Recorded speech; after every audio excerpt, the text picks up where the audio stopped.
So I can put this lovely 3 here to explain that I have 3 boys in the class. Pale, how many girls are there in the class? 2. 2. P and E. P and E. P stand for you and E stand for Emma. So therefore, if I want to know how many students are in the class, what do I do between the 3 and the 2? And this goes to Khalil. What do I do to get the number of students? Yes? So you have to apply the process of addition in order to get the answer, which will be 5. Right, I'm going to say 3 plus 2, alright, is equal to 5. So there are 5 students in this bubble. My question to you is now, I wanted to switch it around. So I wanted to draw another diagram, but instead of saying there's 3 boys plus 2 girls, I wanted to say instead 2 girls plus 3 boys. And tell me what your answer is. What happens if you switch the bubbles around? So instead of saying 3 boys, you say 2 girls, and instead of saying 2 girls, you say 3 boys. So 2 plus 3. What's the answer? 5. So it's still 5. Alright? It's still gonna give you 5. So that's why when we say you can swap numbers, you will still get the same answer. And here's a lovely little diagram to explain it. Alright? Everybody understand? Yes, sir. So that's commutative law under addition. But there's commutative law under multiplication now. So let me just rub this off, and I don't have an eraser. Wow. 1 second. 1 second, guys.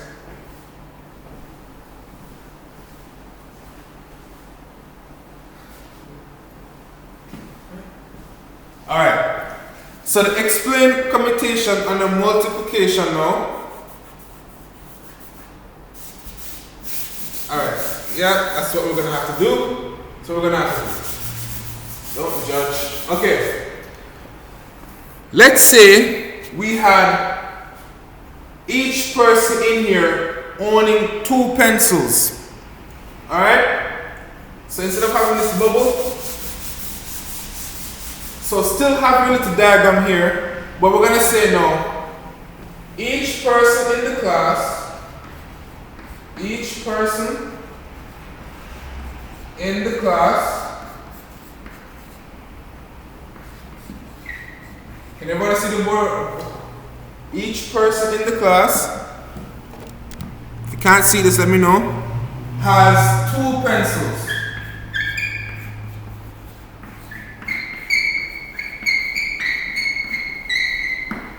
Two pencils. Using commutative law,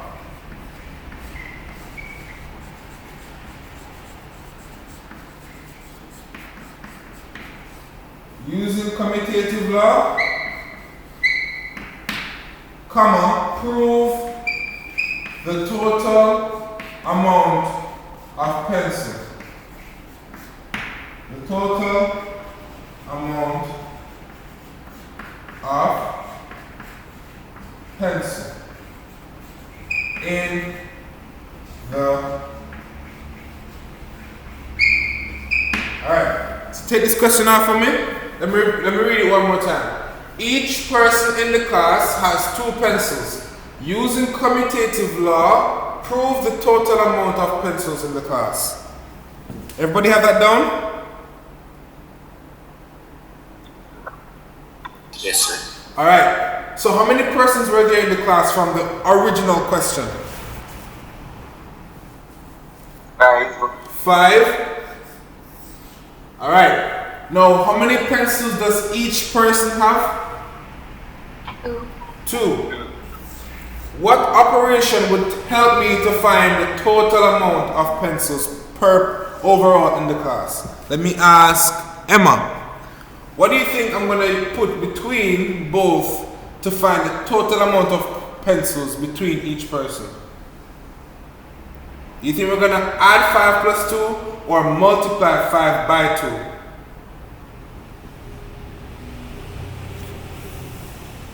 Emma? So you said add or multiply? Yeah, so which one do you think we're going to do? If we want to find the total amount of pencils in the class. each person has two pencils and there are 5 persons in the class, how would I find the total amount of pencils? Multiply. So I'm going to say 5 multiplied by 2. Right? And what's 5 times 2? 10. 10. Now this looks very basic, but it gets complicated easily. So what I want you to do now is to switch it around. You're going to put the 2 in front and the 5 after. So you're going to say instead 2 times 5. What is 2 multiplied by 5? And does it give you the same answer?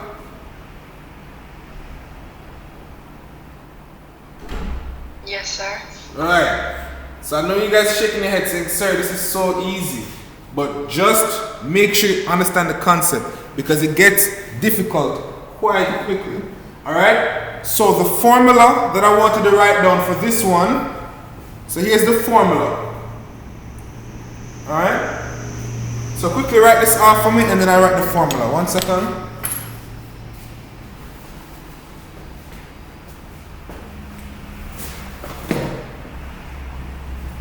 Alright, ready again everybody? The formula is,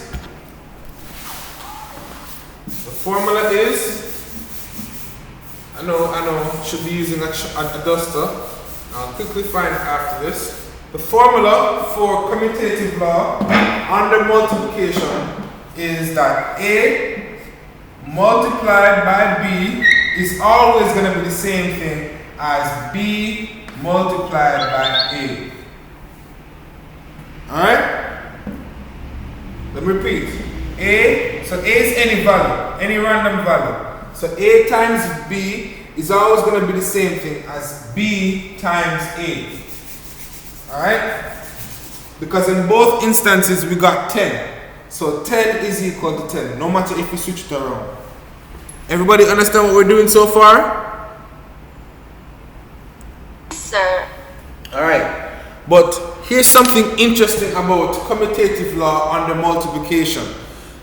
When you say you're having 2 things multiplied by 4, I want you to draw this for me. Technically, you have this diagram because if you look at it, there are 2 things in 4 columns. So that's what this means. Alright? So you have 2 rows and 4 columns. This is what this diagram means. Whenever you see 2 times 4, it means you have 2 rows. So this is the first row, this is the second row, and then you have 4 columns. Okay. Versus, how many rows do we have in this one? After 0. Wait, what did you say, sir? Right. So let me go again. In this diagram, we know that we have 2 rows. Here's our first row. And here's our second row. Do you see that? Yes, sir. And then we have 4 columns because 4 dots go across. 1, 2, 3, 4. So it's 2 rows by 4 columns. How many rows do you see in this diagram? You see 4 rows. 4 rows and how many columns? 2. 2, right? So that's the difference. So even though it's 2 different configuration, they both have the same amount of members, which is 1, 2, 3, 4, 5, 6, 7, 8. 1, 2, 3, 4, 5, 6, 7, 8. So commutative law really just changed the way a value is arranged, but it doesn't change the value itself. So write that down. Commutative law changes the way a value is arranged, but it does not change the value itself. And that's commutative law completed. Alright?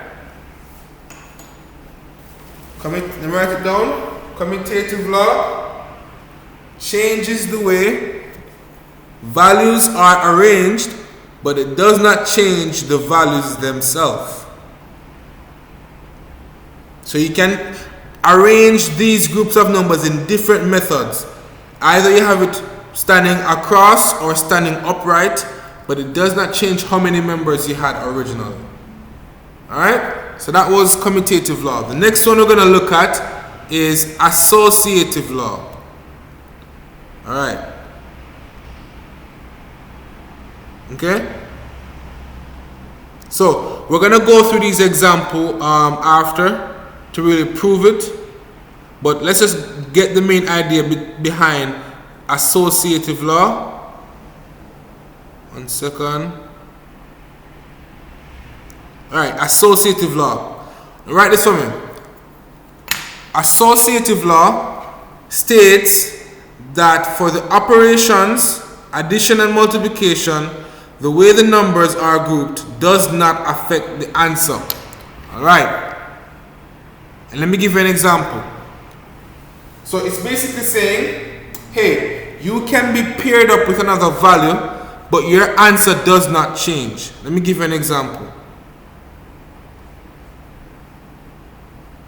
Commutative law, associative law. Now look at this. So I want you to look at this idea, for example. Let's say these are the cool kids. The blue dots are the cool kids. Let's say these are the not so cool kids, alright? And these are your average Joe. But does that change how many students are there? No, right? So you can be grouped up, but you're still at the end of the day a student. So that's a little basic example.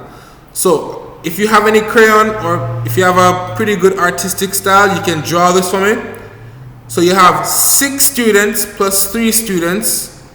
Outside you have 4 students, right? If you change the way that they were arranged, so let's say that these 3 students now decide to jump over and become another type of student, like let's say they start to study more, right? They now join, so you see now the grouping is no longer on the 6 but it's on the 4.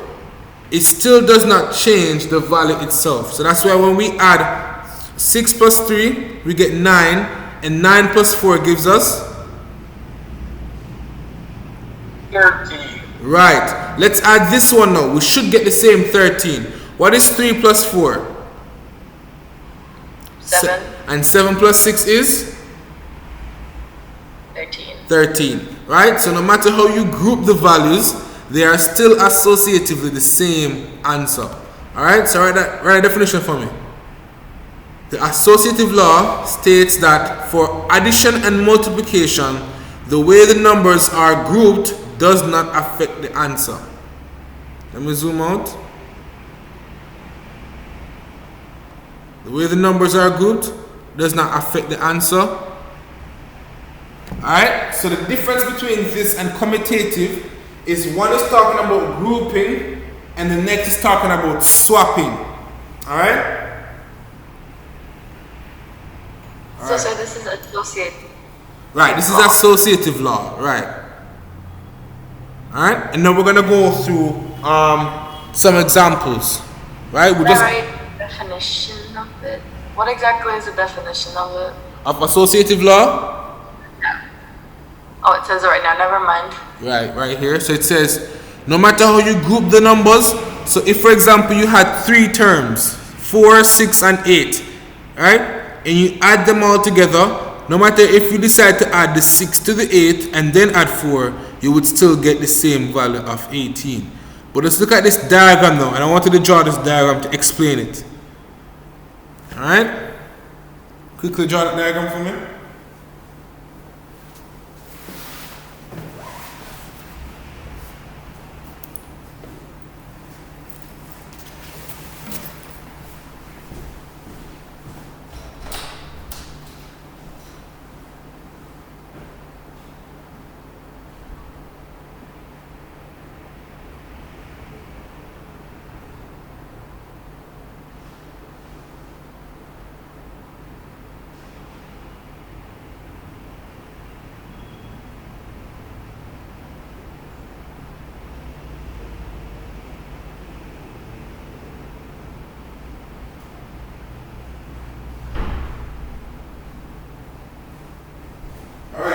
Finally got a duster.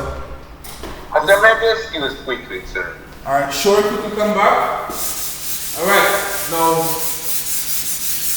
let me give you some examples under the associative law.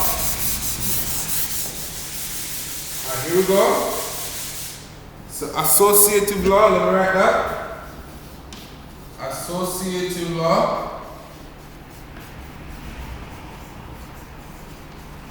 So these are the 2 laws we're going to learn today. Next class we'll learn the distributive law.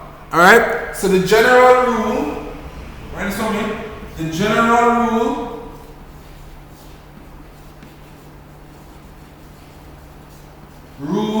for addition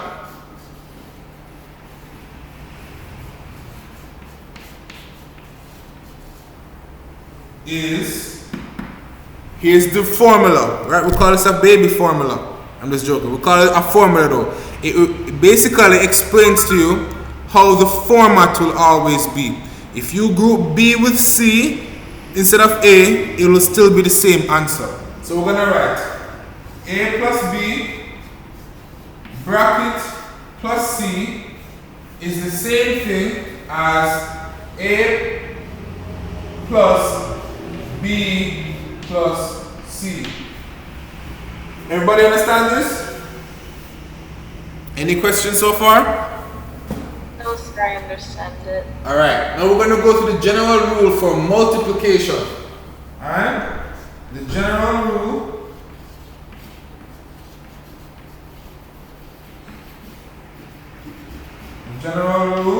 for multiplication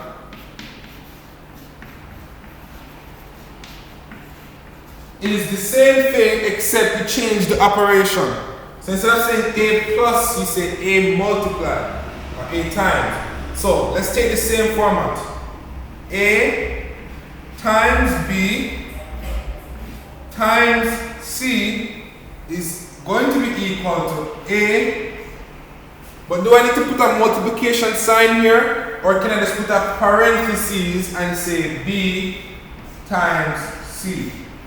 Isn't that correct? Yes, sir. Yes, sir. Right. So that's how we become more succinct. That's a big word, but basically you'd like to be neat when you're doing math. So if you know that parentheses before any value means multiply, you can just remove that multiplication sign because you would know that's what it means. Alright? Now, let's try to explain this associative law in multiplication. Let's say we have these cubes. Alright? Let's count the faces on these cubes. We have 1, 2, 3, 4. So how many columns is that? We have 4 columns, isn't that correct? Yes, sir, there are 4 columns there. Alright, now let's look at the rows. We have 1, 2. Right? So we have 4 columns and 2 rows. But how many of these do we have? You see the multiply by 3. So you have 3 of these things that go 4 columns and 2 rows. Does that make sense? Yes, sir, it makes sense. Alright. Now, I'm going to ask you to draw this diagram for me, and then you're going to explain it in a sentence. So draw the diagram firstly. I want somebody to explain the second diagram though. Let me pick on Ludi. Ludi, are you there? Camera's on, everybody. Camera on. I don't know why you guys think it's not going to be the same thing this time. Everybody's camera on. There we go. Alright. Ludi, explain this diagram right here. Why do we have a difference here and how is it explained? What value is changed, or what value do you see that is on a different term? Before we had the 2 times 4. What is different in this one now? Where's the 4?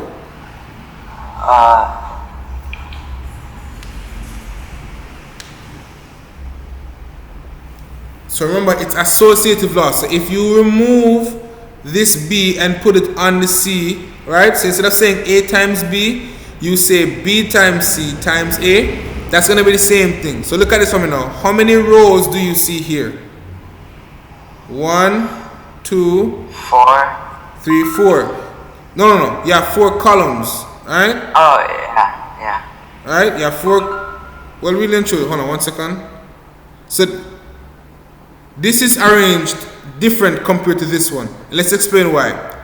Before you had 4 columns and 2 rows. In this one now, it's saying you have 4 rows and 3 columns. Do you guys see that? Let's try to count it. So it's hard to imagine, but let me zoom in for you. Count this for me. 1, 2, 3. Do you see that? Yes, sir. So we have 1, 2, 3, 4, and then we go across 1, 2, 3. Right? But the reason why you see 2 on the outside now, it's because it's saying you have 2 of these objects. That goes 1, 2, 3, 4, and then 1, 2, 3. Alright? Quickly draw that for me.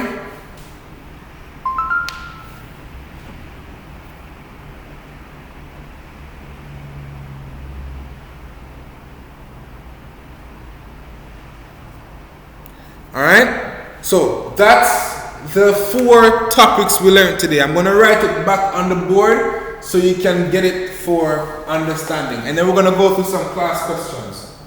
So the general rule for addition, general rule for multiplication. Everybody take this off? Everybody take this off? Yes, sir. Alright? And remember to draw the diagram as well. Let me just go back over commutative law now.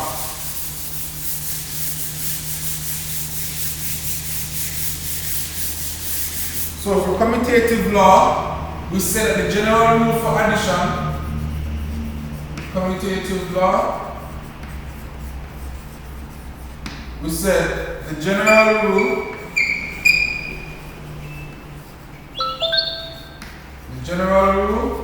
for addition, anybody can remind me? What was the general rule for addition? Let me pick on Nicholas. Nicholas? Right.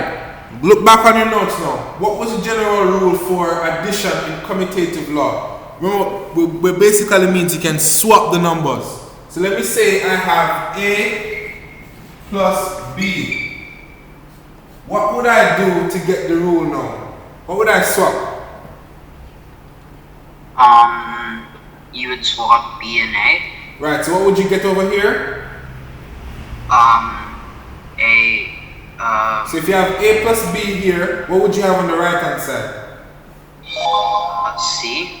Well, whatever would make up the next number. No. Think about it. You just told me you're gonna swap. So if I swap B to A and A to B, right? What would I have now? What plus B plus A, correct?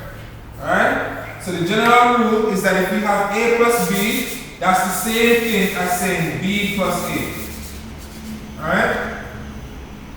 The same thing as saying B plus A. Let's prove it. Let's use 2 numbers. Any 2 numbers, give me Nicholas. Any 2 numbers. 5 and 8. 5 plus 8. Alright. What's 5 plus 8, Nicholas? 5 plus 8, that's 13. 13. Now let's do the other way around. What if we said 8 plus 5? What is 8 plus 5? That's 13 as well, right? 8 plus 5, that's 13. Yeah. Right. So 13 is equal to 13. Therefore, this is true. Write it out for me. So it's always going to be the same unless it's like maybe multiplication or division. Right. So we're gonna check if it's from if we do the same thing for multiplication, do we have the same thing happening? Let's go over it one more time. So the general rule for multiplication.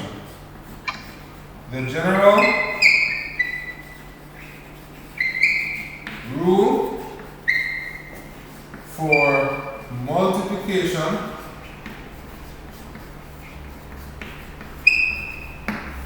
alright? Now for this one I'm gonna pick on, let's see, who do we have? Ksania. Alright? If I have A multiplied by B, what does the commutative law say can happen on the right hand side? I can swap them. So what do I have there? B times A. B times A. Alright? Oh, and sir, from afar your 8 look like Q's. I don't know if it's just me, but they remind me of Q instead of the A. Oh, my bad. Alright, Let me correct that. Here we go. There we go. There we go. So A times B is equal to B times C. Now I want you to give me two numbers to prove this. Give me a number for A and give me a number for B. A and B2. Can you repeat that? 3 and 3 times 2. And what would I have over here? 6. Right, so this would be 6. Right, but swap these now. So we would say this would be what? What times what? 2 times 3. 2 times 3. And that would be 6 as well. So therefore, yes, it's proven. Alright? So using those 4 formulas, I want you to practice these questions. Alright? Here's the first question. Quickly go here. Alright. So, you have 4 plus 6 plus 8. Alright? So, I'm just going to go through 2 questions before I give you the questions. We have 4 plus 6 bracket plus 8. That's 10. In the bracket, that's 10. And then on the outside, you have the 8. So that's 10 plus 8. So it's going to be 18. Let's say if we switch the 6 and add it to the 8 instead. We have 4 plus bracket 6 plus 8. That's 4 on the outside plus 14, which is equal to 18. So therefore, that is correct. But also, the third and final thing, if you decide to just have a big bracket with all the values in there and you add them just the same, you would still get 18. Alright, so write this out for me on the Associative Law Example. Alright? It's an Associative Law Example using addition. So using this type of question, you're going to answer some questions for me. Everybody have that off? So what do you say, sir? Right, so I'm saying, following this example, you're going to answer some questions for me now. So write this off quickly.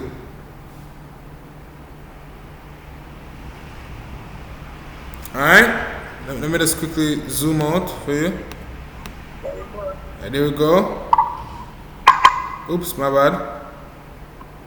What page are we on? Let me just check. It's supposed to be on 29. There we go. Okay. Now, using this example now, let's explain this one. We have 5 times 8 bracket times 4. Alright? Now, what is A and what is B in this example? Remember, A times B is going to be the 2 values that are in bracket by themselves. So we have A as 5 and B as 6. Now what is C? Khalil, what is C? The next value? 4, sir. 4. C is 4. Right. So if we work out the bracket first, we say 5 times 6, which is 30. And then we carry back the times 4. So 30 times 4 is 120. But what if we swap? What if we swap now the 6 to the third term? So we say B times C, and then we have the A on the outside. That's going to be 6 times 4, right? And then we multiply them, we get 24. We carry back the A, so that's 24 times A, which is the same 120. Or if you multiplied all of them under one bracket, you would still have had the same answer. Alright? Okay. Now, what time is it? We're going to look at why doesn't the associative law work for division and subtraction. But we're going to do that next class. Alright? For now, I want you to practice multiplication and addition. And next class, we're going to go through why it doesn't work for other laws. Alright? So, take this example down for me to work on for homework. Associative law homework question.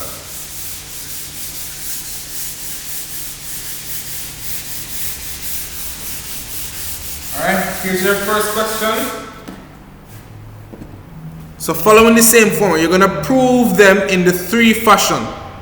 Switching the numbers, or putting it on another number, grouping them differently, and then having them all the same. Associative law.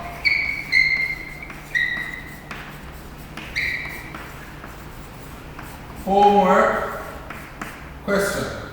Question 1. 7 plus 3 plus 9. 2, 8 times 8 times 5. Sir, Alright? can you repeat the second one, sir? 8 multiplied by 8 multiplied by 5. Let me go closer for you. Here we go. 8 times 8 and times 5 on the outside. So you're going to prove using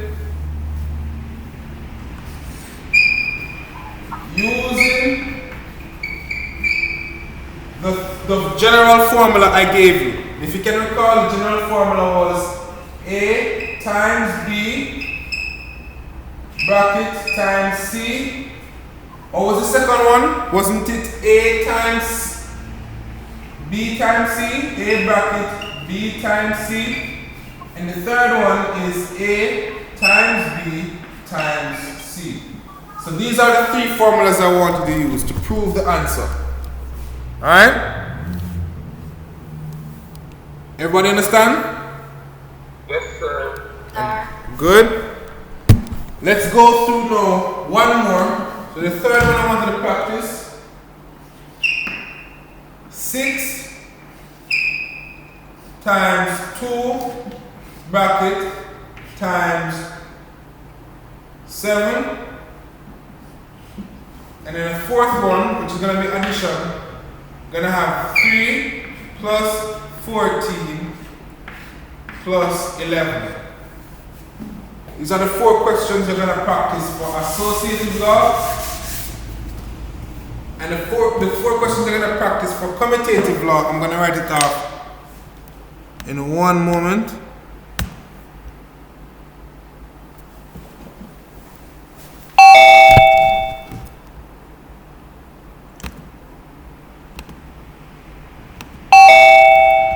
Alright, welcome back everybody. So, to state that out for me, let me take a picture for those who didn't get a chance to write it off.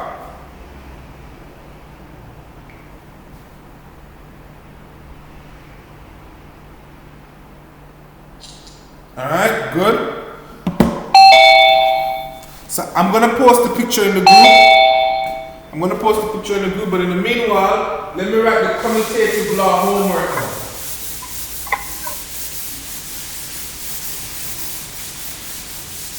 Commutative law homework. What was the first question, sir? Repeat? So what was the first question? Right, I'm going to post it in the group. Let's check the group in a moment. Alright? The photo is going to be there. The commutative law. Alright? Here's your first question. But firstly, you're going to use the formula that I gave you. Let's look back on the formula. Let me screen share for you. Let's look back on the formula. Alright, so the commutative law formula that I gave you was you're going to swap now.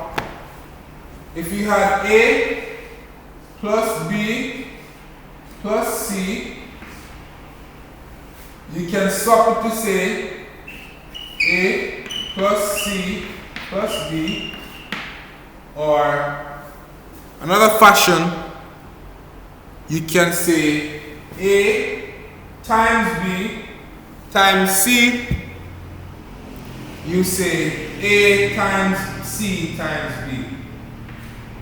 A times B times C and A times C times B. Also, yeah. So using these 4 ways, you're going to prove the values. Alright? Here's the first value. Question 1. Let me enlarge the screen for you. There you go. So using these 4 different ways, either you're going to add them together and swap a value, or you're going to multiply them together and then swap a value. So in these cases, I swap the C and the B. Notice that. Alright, so here's the first one. 2 plus 3. What about there's a bracket, my bad. So 2 plus 3 plus 9. Alright? 7 times 4 times 2. 3. 6 plus 8 plus 5 and 4. 9 times 10 times 3. Alright, let me take a picture of this as well, and I'll post it in the group. In the next class, you're going to work on why these can't work for subtraction and division. Alright. Have a great rest of the day, everybody. Is there any question before we go? Any questions? I still have a question. So it's like if you're adding two negative integers, or is that to like does the commutative law work for it? That's what we're going to look at next class. We're going to look at if you use the commutative law for subtraction and division, does it work? So for you to practice it, you guys can do this one. Tell me if it works. Try this one and let me know what happens. You're going to have 11 minus 6 plus 3. Alright? You have 11 minus 6 plus 3.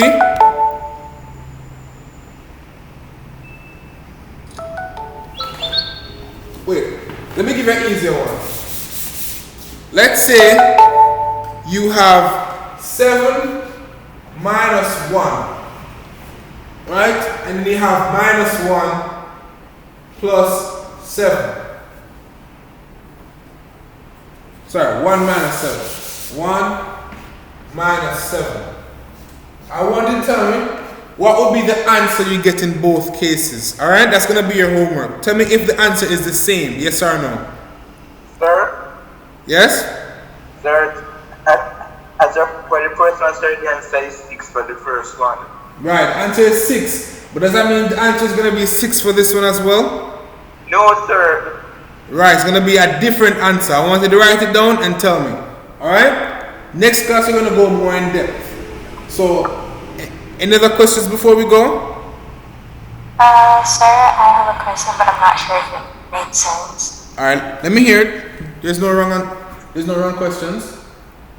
Okay, so for the homework, are we supposed to write them in the number form when we're like doing the commutative laws, or are we supposed to write A, B, C, and switch all of that? Okay, that's a good question. So, basically, Kasana, in the first question, your A is going to be 2, your B is going to be 3, your C is going to be 9. So you're going to put these values in the letters and solve it. Understand? Yes, sir. Alright. So, do that for me. I'm going to post the pictures in the group so you can see clearer. And have a great day, everybody. Bye, sir. Enjoy. Have a nice day, sir. Bye, sir. Bye, sir. Take care. Bye, sir.